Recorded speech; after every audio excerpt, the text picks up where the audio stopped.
E eu cansei de dizer para vocês que tinha algumas coisas que precisariam ser colocadas em prática nesse país para que esse país pudesse dar certo. Esse país, ninguém consegue governá-lo com bravata. Já não deu certo durante muito tempo. Esse país, ninguém consegue governá-lo com mentira, porque já não deu certo também. E é preciso que a gente encontre homens e mulheres, empresários e trabalhadores de todos os setores, para a gente definir que país que verdadeiramente a gente quer. Somente nós podemos definir. Eu dizia para vocês, olha, nós precisamos ter um país em que a gente tenha, primeiro, estabilidade política. O país precisa voltar à civilidade civilizatória, para que a gente possa decidir que país que a gente quer construir. Depois desse país tem que ter estabilidade jurídica. Ninguém pode ser pego todo dia de surpresa com alguma novidade que acontece em algum lugar desse país, no Congresso, no Poder Executivo, no Poder Judiciário. É preciso que a gente tenha essa estabilidade jurídica. Mas é preciso que a gente tenha também estabilidade econômica. Vocês não podem levantar demanda dizendo o juros vai subir, o juros vai descer, a economia vai cair, vai crescer, o crescimento vai ser 0,5%, vai ser 1%, vai ser 2%. Todo dia vocês acordam com essas notícias. E a cabeça de vocês funciona a partir da notícia que vocês recebem. Se fala bem da economia, vocês se sentem encorajados. Eu vou colocar o meu dinheirinho para fazer investimento. Mas se fala que não vai dar certo, você fala, eu vou me retrair. Eu não vou investir agora porque tal pessoa está dizendo que não vai dar certo. E é importante que a gente tenha clareza de que nós precisamos de estabilidade econômica, nós precisamos de estabilidade fiscal, nós precisamos de estabilidade social e nós precisamos de previsibilidade. Todo mundo precisa de previsibilidade para fazer no começo do ano as contas e os projetos do que vão fazer durante o ano inteiro. E aí é inexorável a necessidade da construção de uma parceria de honestidade entre o governo e a sociedade brasileira, entre o governo e o Poder Legislativo. Se a gente brinca de enganar, achando que a gente pode dizer o que a gente quiser, porque não vai acontecer, porque vai acontecer, sabe, não dá certo. Esse país não pode ser, sabe, vítima de um cavalo de pau. Não pode. Eu estou vendo o comportamento do presidente Trump nos Estados Unidos, eu não sei o que vocês pensam, mas eu acho que não vai dar certo. Não vai dar certo. Ninguém pega um transatlântico daquele, carregado, e muito carregado, e faz as coisas que estão acontecendo lá. Ninguém brinca de que o mundo não existe com quase 200 países. Ninguém esquece que todos os países querem ter soberania e querem estabelecer um processo de harmonia. Afinal de contas, a coisa mais importante hoje é o multilateralismo. Quantos anos vocês passaram ouvindo que era preciso defender o livre comércio? Quantos anos vocês ouviram passar dizendo que era preciso ter globalização, que era preciso combater o protecionismo? Desde os anos 80, quando Thatcher na Inglaterra e Reagan nos Estados Unidos assumiram o governo. E de repente o mundo tem um cavalo de pau, em que o cidadão sozinho acha que ele é capaz de ditar regras para tudo que vai acontecer no mundo. Eu tenho em dizer para vocês que pode não dar certo. E por isso é importante que nós, brasileiros, mantenhamos o equilíbrio para que a gente tome decisão com base nas nossas realidades, para que a gente defina o projeto de país que a gente quer e a gente possa colocar ele em prática. E vou dizer para vocês uma outra coisa. Há 55 anos atrás, o presidente da República desse país chamava-se Garrastazu Médici. O ministro da Fazenda chamava-se Antônio Delfim Neto. E a economia desse país crescia a 14%. Naquele período, a Arena elegeu quase todos os governadores do país, elegeu quase todos os deputados desse país e quase todos os senadores. Em 1974, há 51 anos atrás, houve uma virada na política e o PMDB elegeu 16 senadores. Não sei se vocês estão lembrados. Eu lembro porque aqui em São Paulo, a gente conseguiu eleger o Quércia contra o Carvalho Pinto. E foi uma afronta para o Carvalho Pinto. Mas eu estou contando esse caso para chegar a um outro número. Naquele tempo, a publicidade do partido político que ganhou as eleições, do PMDB, os que têm a minha idade devem se lembrar, uma frase que dizia: o sol nasceu para todos, mas também nasceu para mim. Era o slogan do PMDB naquela época. E naquela época o PMDB dizia na televisão que nós tínhamos um déficit habitacional de 7 milhões de casas. Presta atenção. Há 51 anos atrás, a propaganda na televisão de um partido político que depois virou um partido que elegeu quase tudo, era de que nós tínhamos no Brasil um déficit habitacional de 7 milhões de casas. Vocês viram eu levantar e conversar ali com o meu companheiro Renato.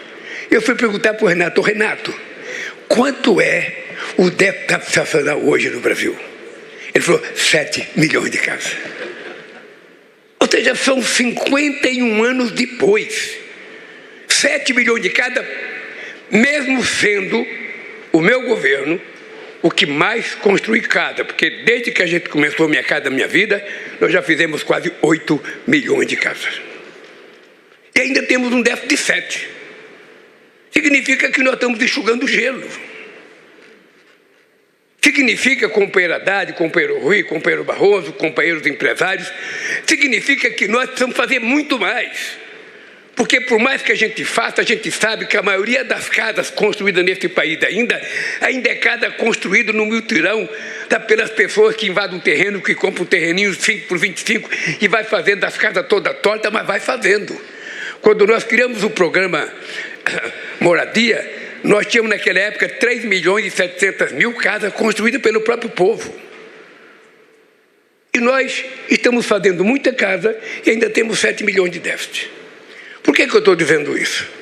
Eu estou dizendo isso porque companheiros e companheiras do governo, companheiros e companheiros empresários, nós precisamos dar um salto de qualidade naquilo que nós fizemos. Eu, da mesma forma que eu dizia para o Haddad quando ele era ministro da Educação: Haddad, a gente não pode, passar para a história depois de governar esse país sem dar uma revolução na educação desse país. E conseguimos fazer uma coisa que ninguém esperava que a gente fizesse. A maior quantidade de universidades na história desse país, a maior quantidade de campos avançados nesse país e a maior quantidade de institutos federais nesse país. Tinha 140 construídos em um século. E nesse período nós vamos terminar o meu mandato com 782 institutos federais para qualificar a mão de obra desse país. Nós fizemos um compromisso com todos os 5.600 prefeitos desse país para que a gente possa alfabetizar até 2030 80% das nossas crianças até o segundo ano de escolaridade. Porque se a gente não alfabetizar, o ensino futuro dele estará perdido. Porque a cada ano que passar, ele vai ficar mais atrasado ainda.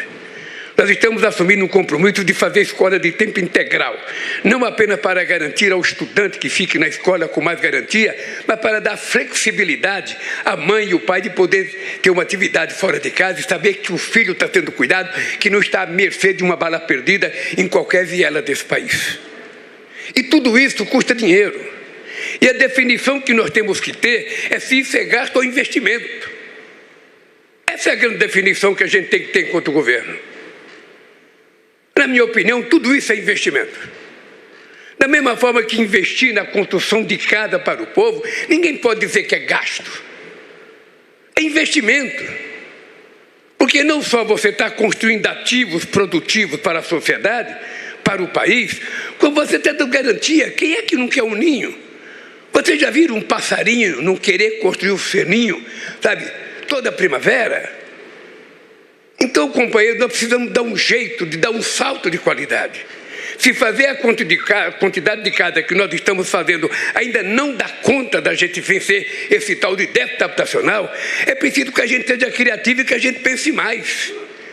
É preciso criar mais dinheiro, inventar mais fundo, inventar mais alguma coisa, porque nós precisamos resolver o déficit habitacional. Ainda tem muita palafita nesse país. Eu fui esses dias no Porto de Santos, ali no Guarujá, para dar início à obra do túnel. É uma vergonha. São Paulo é o estado mais rico da federação, a quantidade de palafita entre Santos e Guarujá. Não é possível o governador, o presidente, o prefeito ver, porque o povo anda a pé, mas ele anda de helicóptero. Então, certamente, ele vê se tem palafita. Então, esse encontro aqui, querido, eu queria dizer para vocês que a gente tem que tomar uma decisão, Renato. É o seguinte: primeiro, eu quero te parabenizar. Eu conheço muitos presidentes de sindicato, eu conheço muitos presidentes da associação empresarial, e posso te dizer uma pouca: tem poucos igual a você. Poucos igual a você.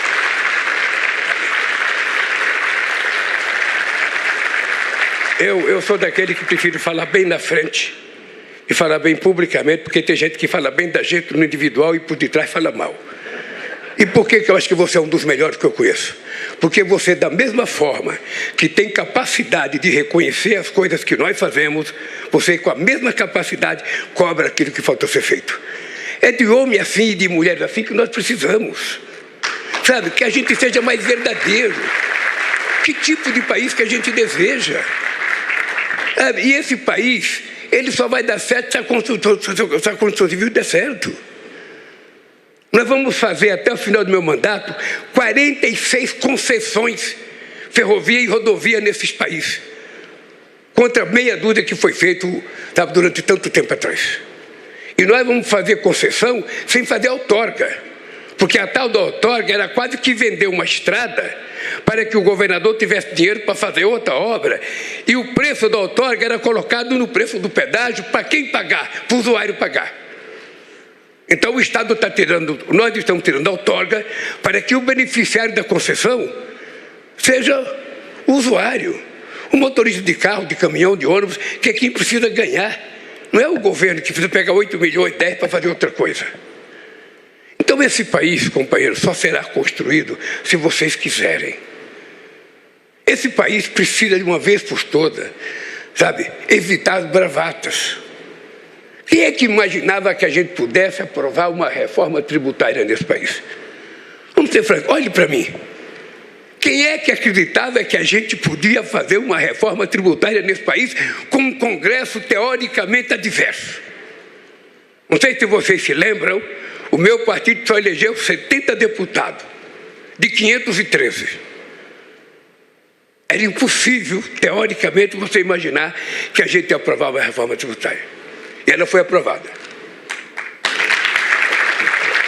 É a primeira reforma tributária aprovada num regime democrático. Porque quando tem ditadura é fácil, mas quando tem democracia, você tem que ouvir, tem que ler as críticas da imprensa, ouvir as críticas dos jornalistas, ouvir os partidos, os deputados, os senadores criticar, ouvir o sindicato reclamar, ouvir os empresários fazer pressão daqui e de lá, e nós conseguimos. Graças à capacidade de articulação do nosso companheiro Fernando Haddad, do Ministério da Fazenda. E quem é que imaginava que a gente fosse aprovar uma PEC da transição? Quando nós ganhamos as eleições, nós começamos a governar 2 meses antes, porque esse país não tinha previsão sequer de pagar as dívidas do outro presidente. E nós aprovamos uma PEC da transição, com um Congresso que tinha votado contra nós. Isso chama-se capacidade de articulação política. Isso chama-se civilidade. Chama capacidade de conversar com os contrários. Chama-se capacidade de ceder, capacidade de convencer, capacidade de compreender que não é o que nós queremos que tem que ser aprovado, é o que é possível que vai ser aprovado. E é por isso que as coisas estão dando certo. Eu estive em 25 de janeiro do ano passado, de 2003, em Hiroshima. Estava lá visitando eu e o presidente dos Estados Unidos, onde jogaram a bomba de Hiroshima. Eu, se fosse presidente dos Estados Unidos, eu jamais iria no lugar que jogou a bomba, mas ele foi. Ele foi. E lá eu encontro com uma mulherzinha, sabe, presidenta do FMI, diretora-geral do FMI, nem me conhecia, presidente Lula. Você sabe que o Brasil está difícil, a coisa para o Brasil só vai crescer 0,8%. Eu falei, você nem me conhece? Eu não te conheço? Sabe? Como é que você fala que o Brasil vai crescer aos 8%? E a resposta veio no final do ano. O Brasil cresceu 3,2%. 3,2%. Depois começou os outros, porque está cheio de especialistas nesse país. Não tem um especialista para dar um palpite bom. É só para dizer de gato, não vai dar certo. Pois não é possível. O jeito de pensar, a economia não vai crescer. A economia não vai crescer. Está cheio de dono da verdade. Está cheio de professor de Deus dando palpite em economia. A economia só vai crescer 1,5%. Ela não vai passar. Crescemos 3,4%. E presta atenção no que eu estou falando para vocês.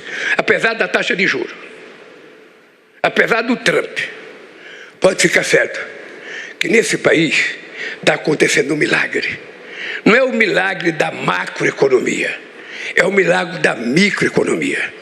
Porque, embora eu não tenha um curso de economista da Unicamp, nem da USP, nem da Fundação Getúlio Vargas, nem da Universidade Federal do Rio de Janeiro, eu tenho a consciência de que o dinheiro tem que circular na mão de todos. O dinheiro não pode ficar concentrado na mão de meia dúzia, vivendo de especulação, recebendo dividendos e aplicando. Não, esse dinheiro precisa circular. É por isso que nós temos hoje a maior e mais importante política de microcrédito da história desse país. Eu quero o dinheiro circulando na mão do povo de baixo.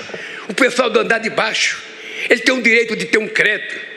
Ele tem direito de tomar 3, 4, 5 mil reais emprestado. Na hora que ele tem um dinheiro, ele vai para o comércio. O comércio vende e gera um emprego. E vai para a indústria gera mais um emprego, gera mais um salário. E é isso que está acontecendo no Brasil. É isso, a Caixa Econômica falou dos créditos dela aqui, do Banco do Brasil é igual ao maior, do BNDES é igual ao maior. Até o Sebrae estava dizendo, eu já emprestei 4 bilhões para a cooperativa. E esse dinheiro circula no mercado. É isso que eu queria que vocês compreendessem. E nós ainda temos coisa para falar, vai ter novidade para falar. Não vou dizer, porque a gente, se falar e não aconteceu, eu estou desgraçado. Então, eu vou primeiro esperar a galinha botar o ovo, para saber se o ovo é bom, de segunda, de terceira categoria, pequeno ou grande. Mas veja, esse país tem que dar certo, cara. Eu não voltei a ser presidente pela terceira vez para fazer um governo pior do que eu fiz no primeiro. Eu não sou que nem o Corinthians, que vai para a Libertadores e já perde logo no começo. Eu quero ser campeão desse negócio, eu quero ganhar a Libertadores, ser campeão do mundo. E eu só vou ser se o Brasil for. E eu acredito. Quando a gente fala, mas precisa pensar no futuro, no passado, não tem futuro melhor do que você recuperar as coisas que deram errado no passado. Esse país foi semi-destruído. Vocês sabem disso. Vocês sabem. Porque vocês conviveram. Tiveram reunião, tiveram debate com o ministro da Fazenda, com o presidente da República. E vocês sabem como é que estava esse país. E nós queremos entregar esse país para que os nossos filhos e os nossos netos possam viver um país com padrão de classe média. Sabe, não custa nada, todo mundo quer morar, todo mundo quer comer, todo mundo quer trabalhar, todo mundo quer se vestir bem, todo mundo quer caçar bem. Não é assim que a gente quer construir uma sociedade em que todo mundo tem uma educação de qualidade. É por isso que eu aposto que esse país vai ter que dar certo. Nós mandamos um projeto de lei agora. Veja que absurdo, gente. Mandamos um projeto de lei anistiando do pagamento, inventando do pagamento de imposto de renda todas as pessoas que ganham até 5 mil reais. É nada. 5 mil reais é nada. Nós já temos isenção até 2 salários mínimos. E vocês sabem quem é que tem que pagar essa compensação? Quem tem que pagar são 141 mil pessoas que ganham mais de 1 milhão por ano. Vocês acreditam que tem gente que não quer? E pagar uma merreca é pagar um pouquinho de nada. Não chega ao máximo 10%. As pessoas não querem pagar. Não querem não. O projeto está no Congresso Nacional. A gente acha que vai ser aprovado porque é uma coisa de fazer justiça social. Sabe? E a gente sabe que no Brasil é preciso fazer justiça social e o imposto de renda é um jeito da gente beneficiar aqueles que ganham menos. E eu sempre achei que quem ganha até 5 mil não deveria pagar imposto de renda. Aliás, eu sempre achei que salário não era renda. Renda é o cara que recebe, sabe, dividendo, bilhões de bilhões e não paga nada. Renda é o cara que tem aí 3, 4, 5, 6, 7 milhões de herança e paga só 4% de imposto, quando nos Estados Unidos paga 50%. Então eu estou dizendo tudo isso para vocês saberem o seguinte: esse país vai ter que dar certo. Esse país vai ter que dar certo e, pelo amor de Deus, vocês têm que ajudar a gente a acabar com essa marca de 7 milhões. Faz 51 anos, gente. 51 anos. Vocês já fizeram casa, todo mundo aqui já deve ter feito muita casa. Mas algo está acontecendo, parece que a gente está enxugando gelo. Depois de 51 anos, eu pedi para o meu presidente do sindicato quantas casas falta fazer? 7 milhões. Ô, cara, eu não vou viver mais 51 anos, eu vou viver só até 120 anos. Pelo amor de Deus, vamos pelo menos para o povo brasileiro pagar essa dívida. Vamos, se não zerar, pelo menos alguém me dizer, Lula caiu para 6.999.000 o déficit. Aí eu ficarei feliz. Muito obrigado, gente. Boa sorte.